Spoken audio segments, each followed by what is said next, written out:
Hello and welcome to Morris Park. Today on Euphorbia 101, I'm going to be talking to you about monadeniums. Monadeniums are within the Euphorbiaceae family, but they're just a little bit different. You see that this one kind of looks like caterpillars growing all over the place. Now, monadeniums come in several forms. A lot of them, like the ones I have here, are kind of crawling and creeping type. You can see this one's in full bloom. But they just kind of grow up straight and then they go prostrate with these long branches. Now I've got just a few types here today to show you. And the thing that kind of makes monadeniums a little different is these flowers. And you see that different from a lot of other euphorbias, they're kind of hooded.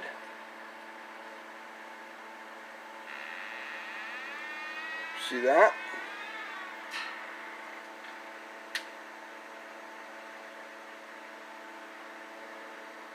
Very different from most other euphorbias, and all the monadeniums seem to have this. Now this is Monadenium heteropodum. This is the first monadenium I ever got, and I've had this plant for well, probably 37 years.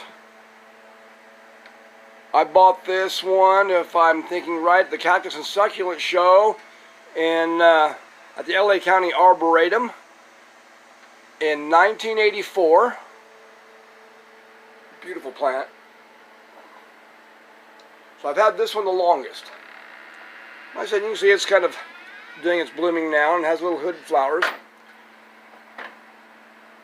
Now I've seen some listed some places on the line that they list them as Euphorbia now, so I don't know if this has changed genuses or changed genus or not. I kind of like the monadenium genus on these because the flowers are quite different, being hooded like this. And all the monadeniums have these hooded little flowers, kind of like this one. Now this is my Monadenium guentheri. You can see it's got its little flowers going there too. This one's not that old, but it's actually grown out quite a bit. I got this one at the Plant Yard and Garden Show. The Plant Yard and Garden Show in Springfield, Missouri. It's probably been about 3 years ago, and it's done real well. It's grown great. Just crawling all over the place. And you notice the tubercles on this one are a little different than heteropodum in that they stick out a bit. And the spines are a little sharper too on this one. This has more pronounced spines than heteropodum. Now right behind it, and it grows more upright, is Monadenium lugardae. This one's a pretty old plant too. I bought this after I moved here to Missouri, and it was one of those grocery store finds that you just find every once in a while.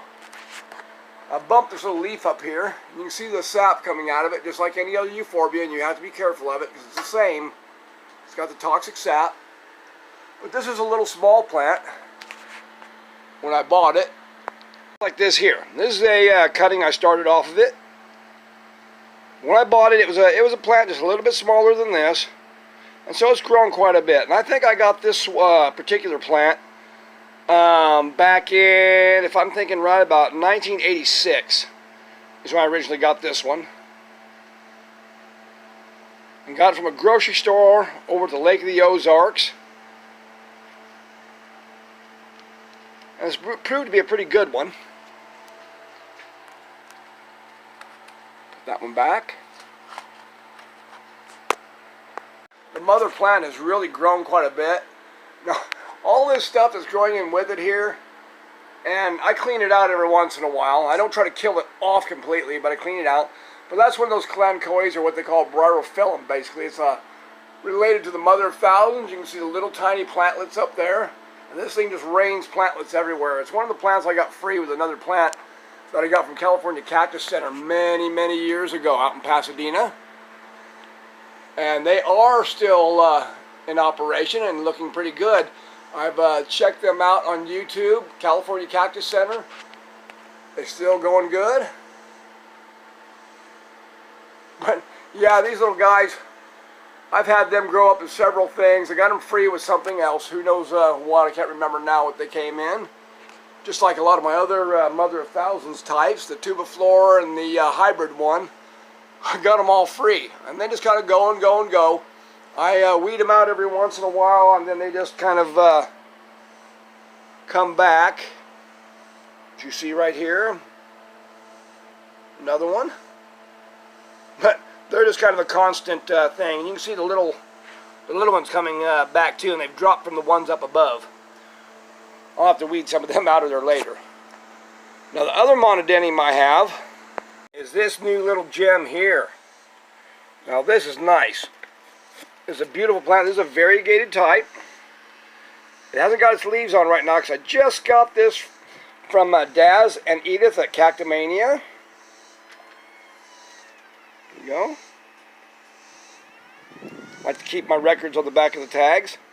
But as soon as this one gets going, it'll start putting out leaves, and they'll be variegated also. These are beautiful. I've always wanted one of these, and Daz and Edith really fixed me up on this monadenium.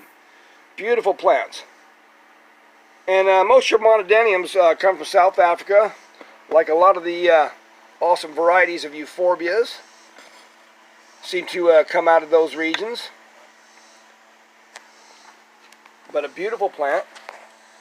And like I said, monadeniums can also be like shrubs and bushes and such. So there's a few different varieties of them. And I'll show you one here in just a second.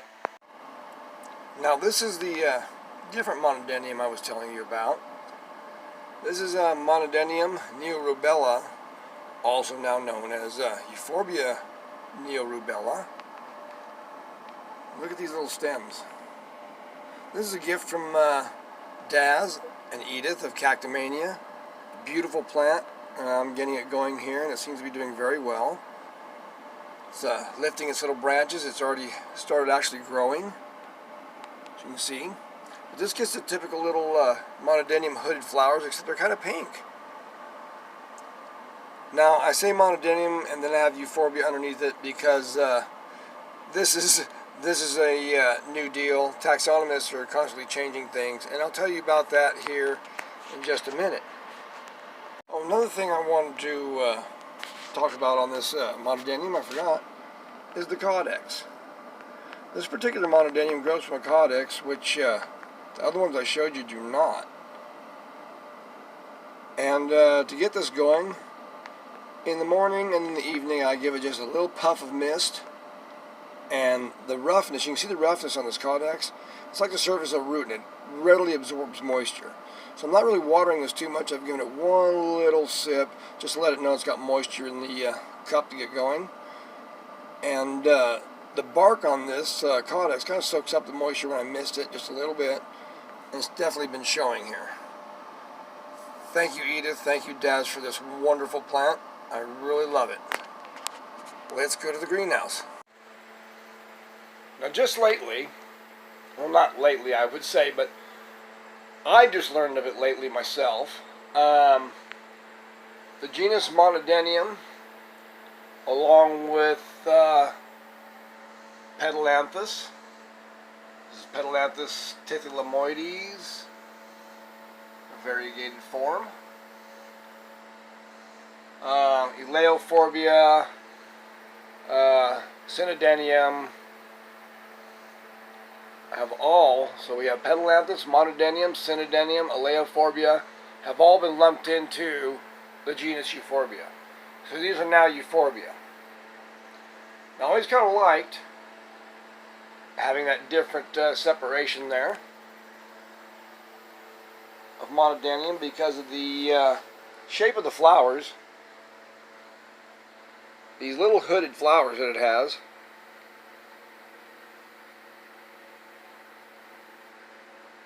Just very different from most Euphorbia flowers.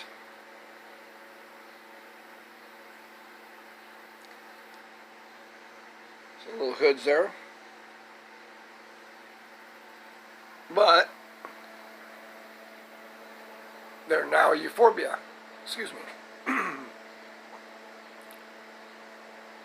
So anyhow, you'll probably find these plants listed.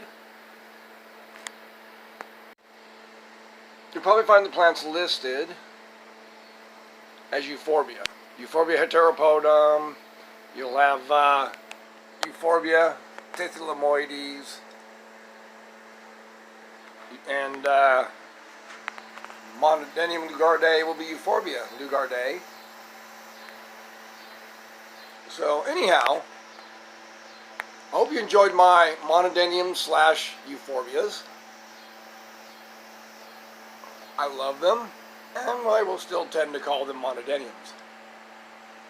This is Clyde Morris from Morris Park. I hope you all have a good evening. Take care.